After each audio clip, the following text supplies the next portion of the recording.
Bonjour, Philippe Jean-Louis, spécialiste de l'immobilier dans le 16e arrondissement depuis un quart de siècle et tout Paris de façon générale.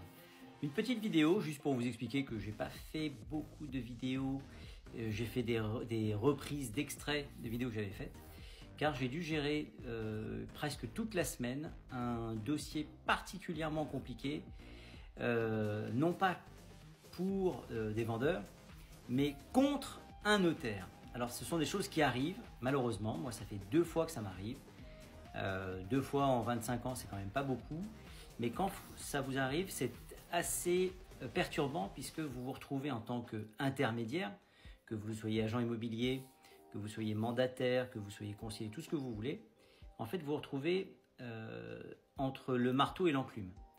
Soit vous dites aux personnes qui ont choisi le notaire que c'est une personne malhonnête, pour ne pas dire autre chose, et vous risquez de vous mettre à dos vos propriétaires, vos mandants.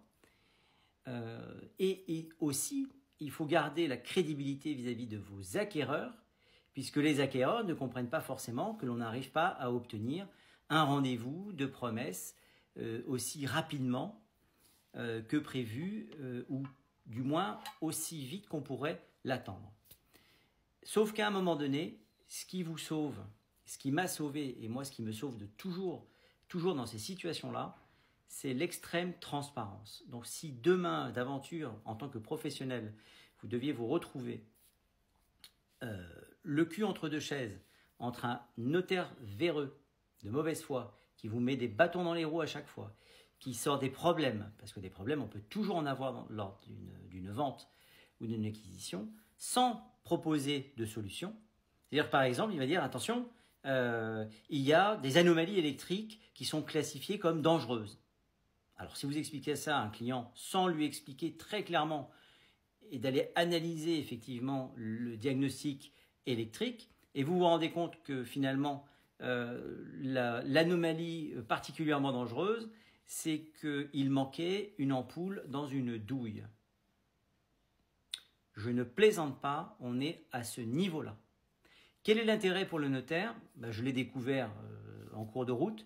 C'est qu'il avait conseillé une autre agence que moi pour le même dossier. Voilà, donc vous aurez bien compris qu'il avait plutôt intérêt à faire travailler ses amis que quelqu'un qui était là, non pas par hasard, puisque j'avais la chance de connaître les propriétaires, mais je me retrouve quand même dans une situation bien compliquée.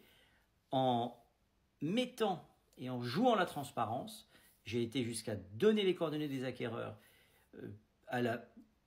qui ont appelé les vendeurs et ils se sont bien rendus compte que je disais exactement la même chose aux deux parties, contrairement au notaire. Donc pourquoi cette petite vidéo? Juste pour vous expliquer que tout va bien, que je vous souhaite encore une fois une excellente année 2024, on peut le faire jusqu'à la fin du mois de janvier, et que on va reprendre un rythme normal, puisque maintenant que normalement les faisceaux de communication sont rétablis entre les vendeurs, les acquéreurs, puisqu'on a chuinté le notaire qui maintenant est aux ordres des vendeurs, avec l'accord des acquéreurs, tout va rentrer dans l'ordre et je vais pouvoir reprendre mon rythme de conseils, de tutos, de vidéos comme celle-ci, et évidemment de live, puisque j'adore ça. Donc je vous souhaite une excellente soirée. On est samedi, j'ai encore tout le loisir du dimanche en famille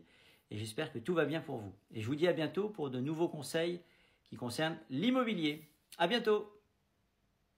Je regarde en bas, c'est juste pour éteindre.